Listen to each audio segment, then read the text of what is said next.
Don't forget to like the video, share your thoughts in the comments, and subscribe to stay updated with our latest stories. I never thought at 62 that one single conversation could append everything I believed about my past and about the family I'd built.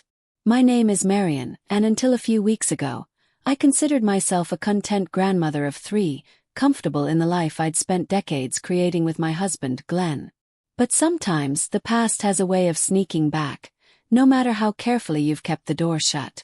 Let me take you through an unexpected journey that forced me to question who I truly am, and whether it's ever too late to rewrite your own story.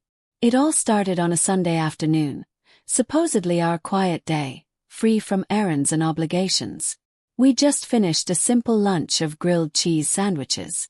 Glenn was puttering around outside, organizing the shed, and I'd settled down in the living room with a cup of green tea to sift through old photo albums. We planned a small anniversary party for ourselves soon, and I thought a stroll through memory lane would help me pick a few pictures to display. Flipping through the pages, I found photos from our early years. Me with shoulder-length hair, Glenn looking dashing in his old flannel shirts, our son Daniel playing in a sandbox, and our daughter Elizabeth wearing a bright red bow. Those were the days I once believed were full of innocent joys. But the older I get, the more I realize life rarely stays as simple as a photograph suggests. Lost in nostalgia, I almost missed the sound of the doorbell. It was an oddly urgent ring, and I half expected it to be a neighbor in some mild crisis. Instead, I opened the door to see a woman in her late 40s, wearing jeans and a worn jacket, her eyes reflecting nervous resolve. She looked a little like me in the chin, I thought absurdly. And when she spoke my name, Marion, my breath caught in my throat. She said, "I've been looking for you.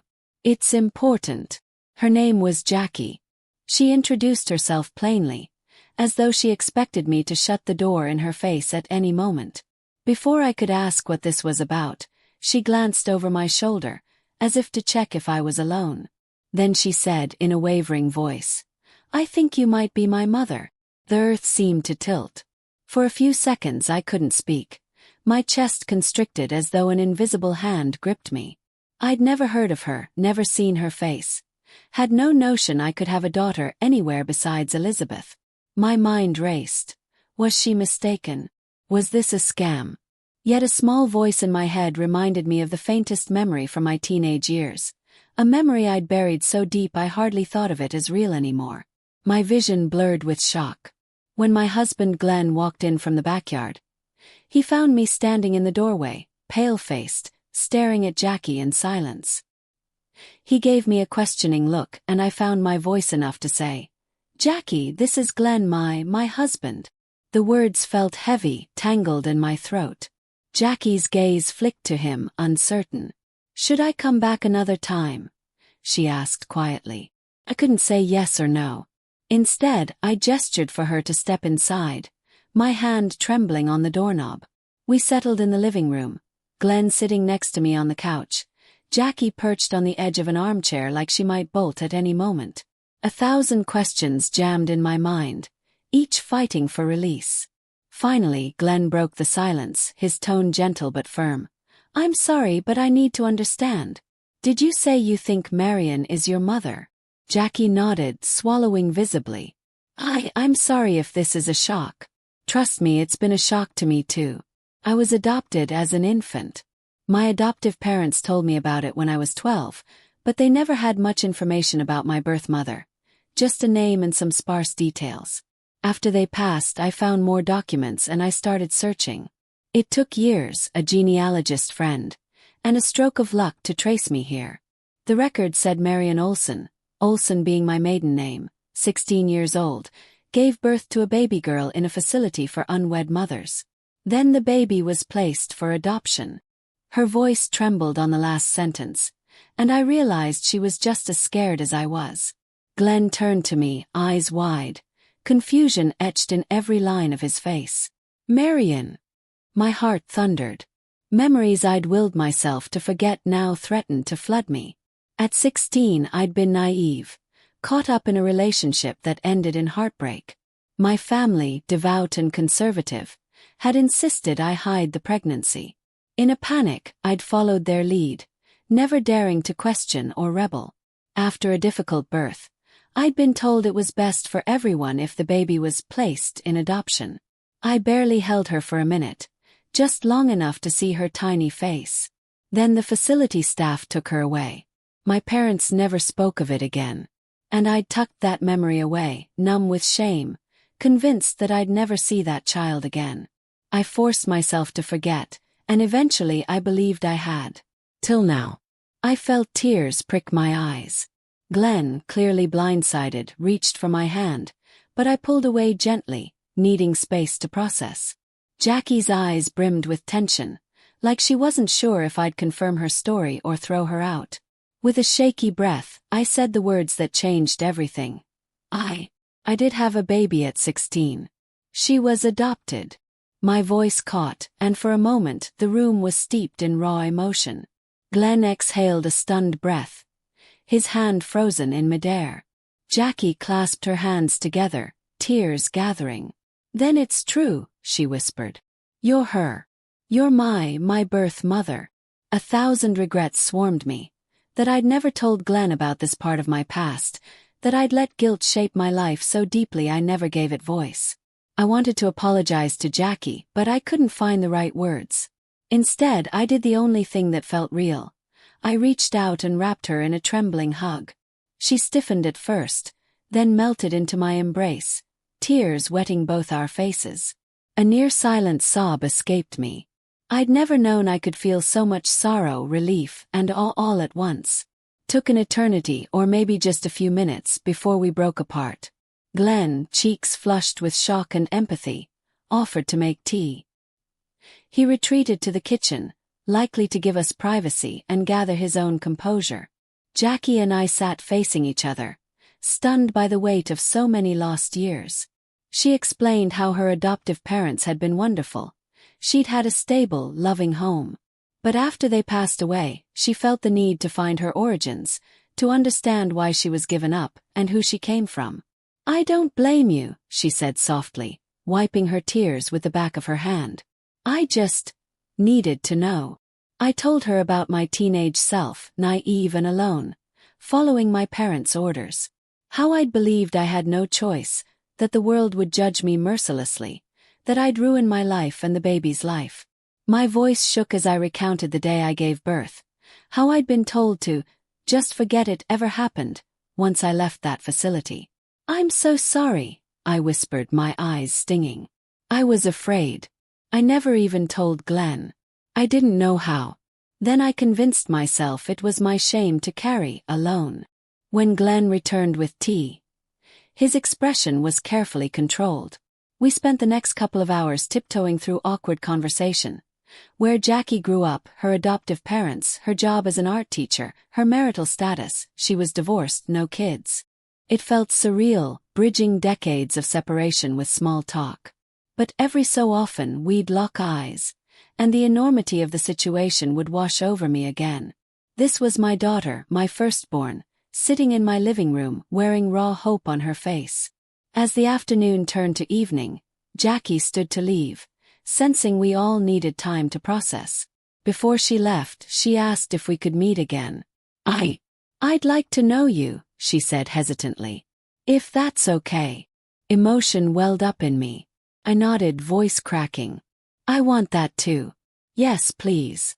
After she left, Glenn and I stared at each other across the living room. He sank onto the couch, exhaling a shaky breath.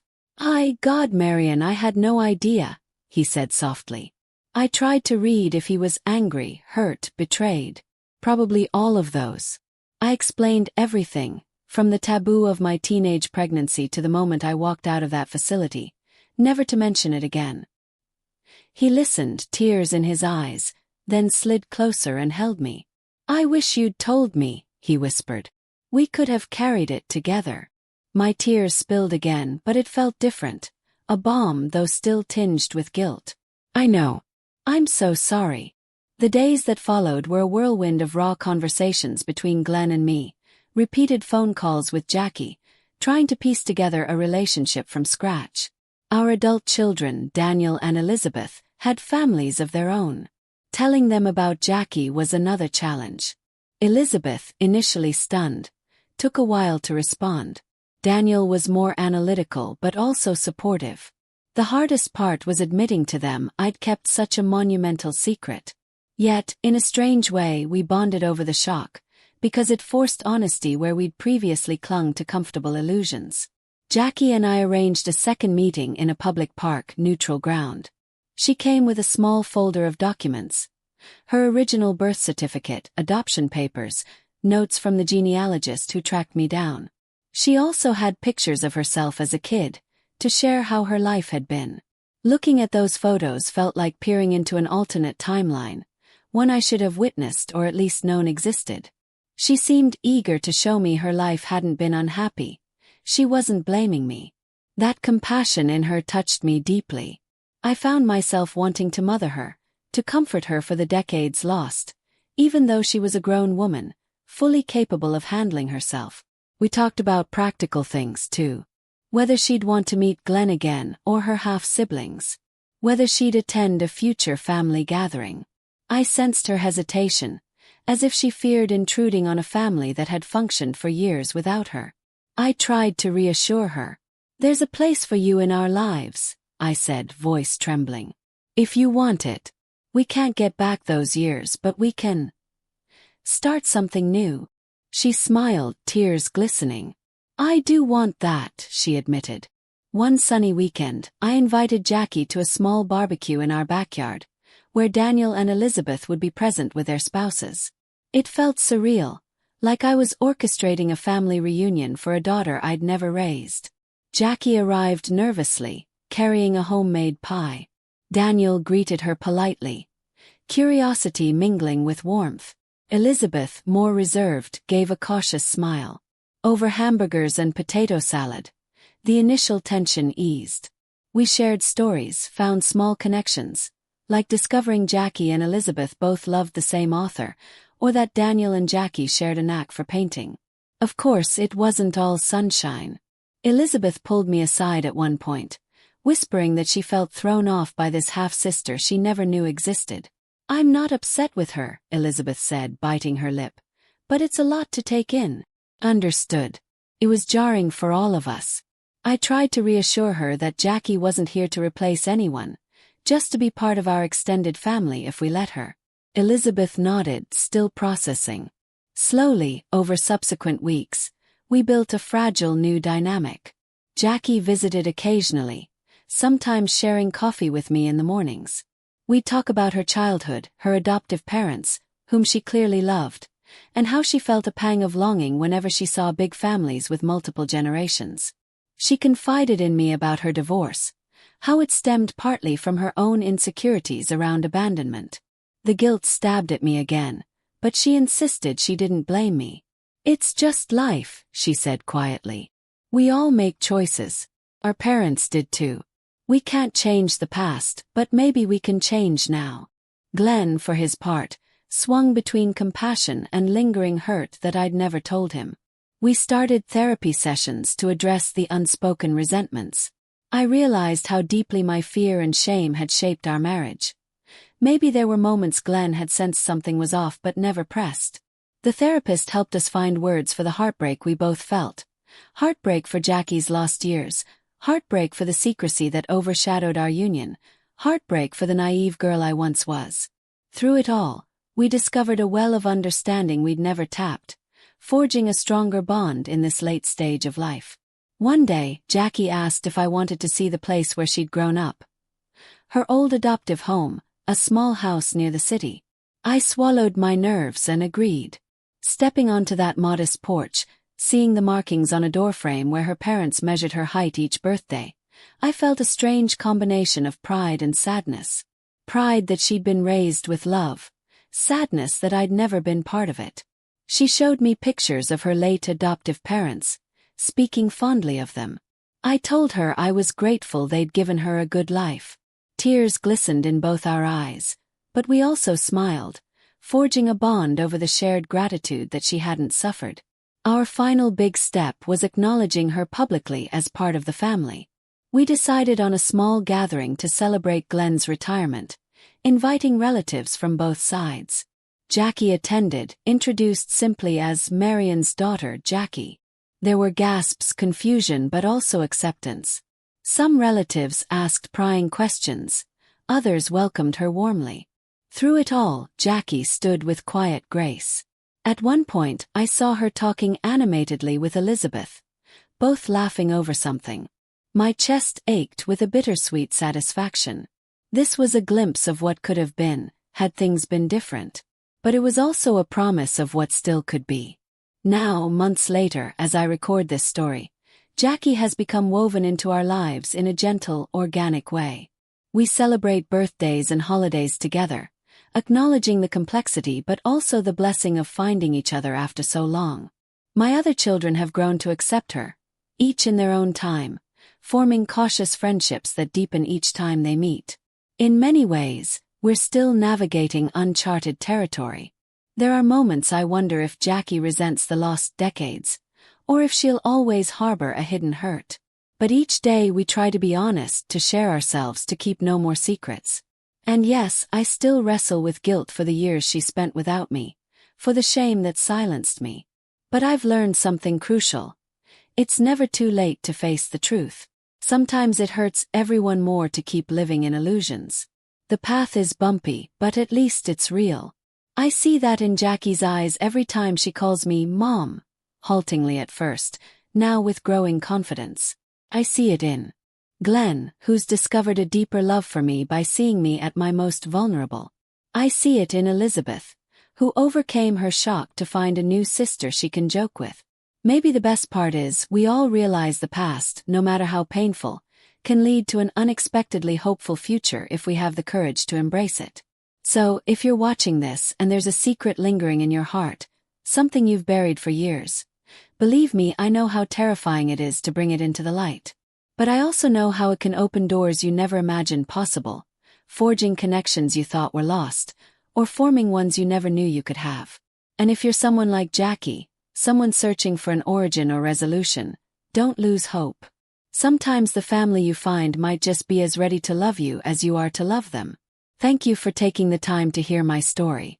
If anything resonates with you, please like this video, leave a comment, and subscribe for more real-life journeys that show us it's never too late to mend broken ties or discover new ones. Because sometimes, facing the secret is the only way to set yourself free.